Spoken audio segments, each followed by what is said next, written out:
चाहूं तो तुम्हारा और बाकी तीनों पांडवों का इसी क्षण अंत कर सकता हूं मैं। किंतु उसके साथ उस पीड़ा का भी तो अंत हो जाएगा जो अभिमन्यु को पल पल मरते देख तुम्हें होगी। फिर उस पीड़ा का अनुभव कैसे होगा तुम्हें जो जयद्रथ ने इतने वर्षों तक सही है। अभी तो वो दृश्य देखना शेष है जिसे देखकर तुम स्वयं मुझसे अपनी मृत्यु की भीख मांगोगे। तुम्हारे सामने तुम्हारे कलेजे के टुकड़े टुकड़े होंगे और तुम कुछ नहीं कर पाओगे, कुछ नहीं। क्या हुआ? इतने महारथी को देख के भयभीत हो गए? क्यों? नहीं काका श्री, अभी तो ये तो सम्मान की बात है कि एक साथ इतने सारे योद्धा मुझसे द्वंद्व करने की प्रतीक्षा कर रहे हैं। अच्छा, सच में महान धनुर्धर अर्जुन के पुत्र और महानतम योद्धा वासुदेव कृष्ण के भांजे का स्वागत ऐसा ही होना चाहिए। प्रणाम स्वीकार करे आदरणीयों।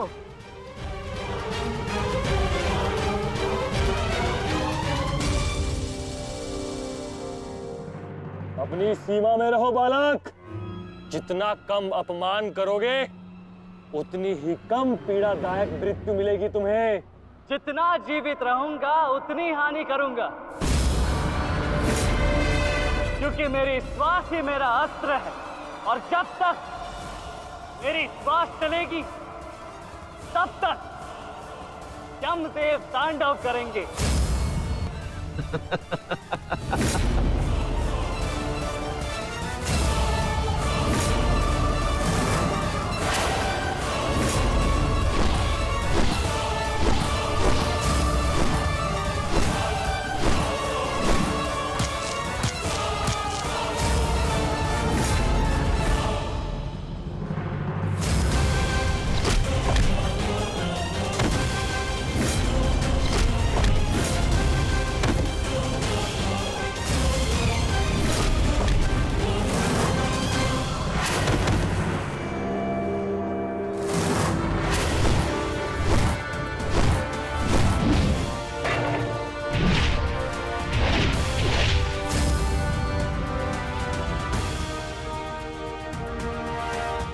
कुछ स्मरण हुआ काका श्री?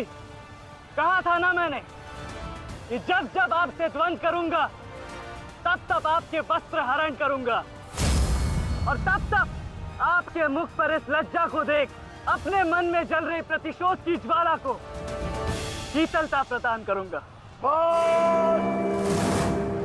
और हो गया मेरा अपमान, अब और नहीं। महारथियों, आक्रमण करो इस बालक पर।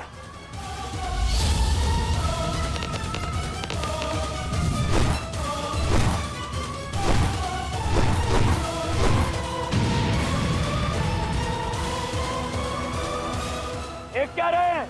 अपने धर्म का पालन कीजिए, मेरा प्रतिशोध लीजिए, आक्रमण कीजिए आचार्य।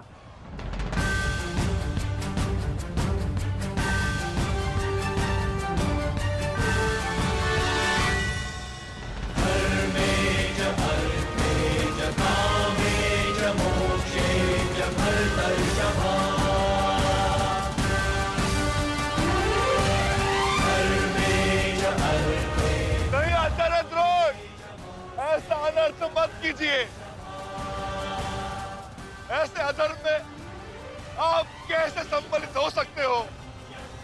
आचार्य, वो बालक है। रुक जाइए आचार्य, रुक जाइए।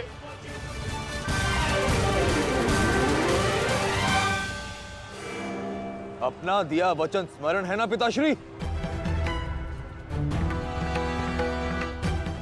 इस बालक की शक्ति इस रथ में है जो इसे सुरक्षित की हुई है।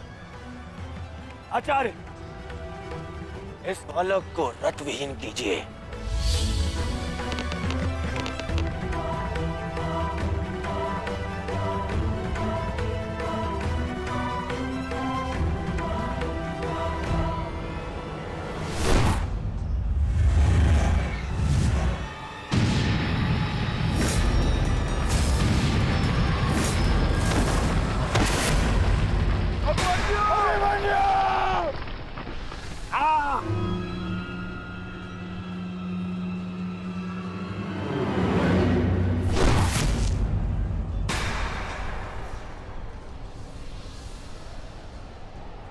माधव, मुझे कई बार चोट लगी, परंतु इस चोट की पीड़ा का भान मेरे मन को विचलित कर रहा है। कहीं ये कोई संकेत तो नहीं?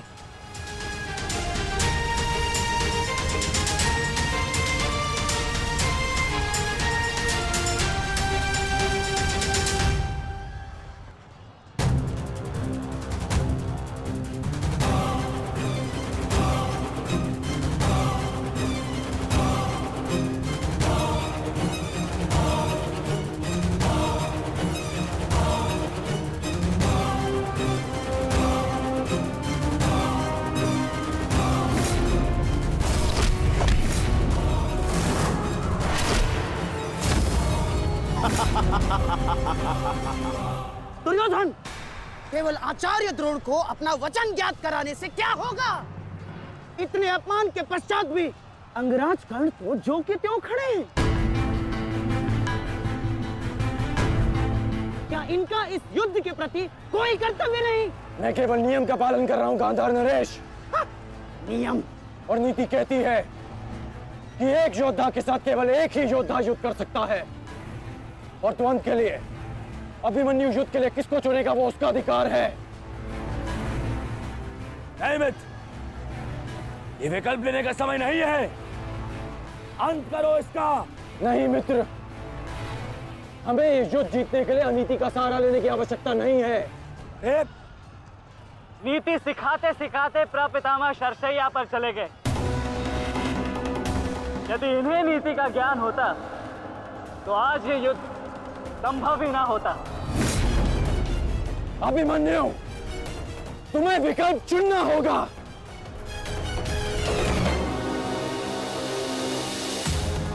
तो फिर मैं आप सबको वन के लिए चुनता हूं।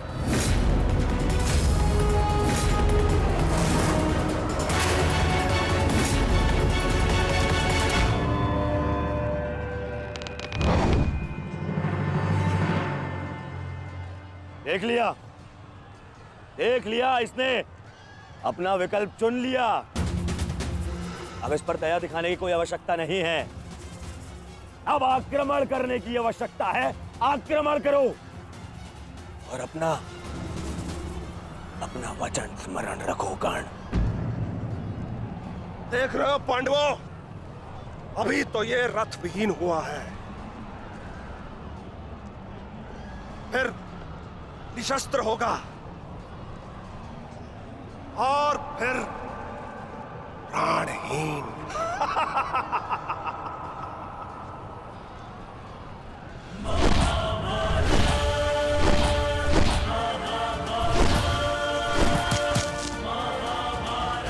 ये क्या कर रहे हो? धनुष विहीन करो इसे।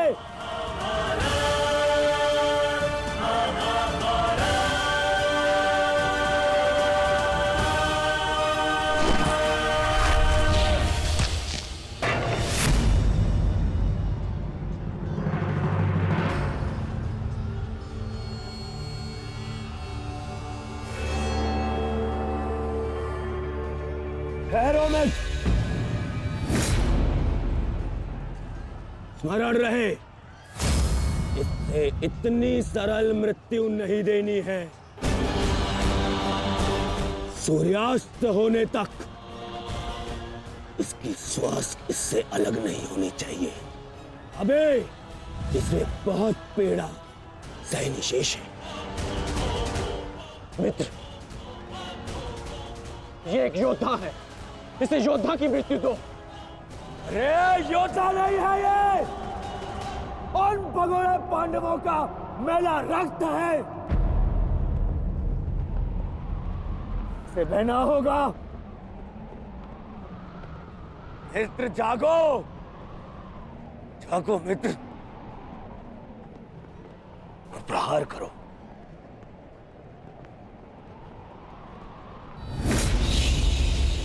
नहीं नहीं अंगराज, ऐसा मत करो, ये अधर्म है।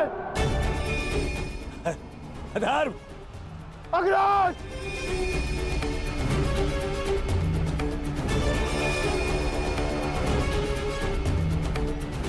बाण,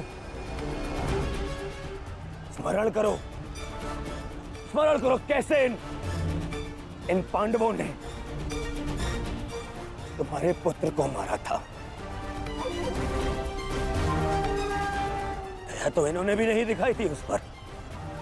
उसकी पीड़ा का मान है मुझे, और प्रहार करो, प्रहार करो उस पर।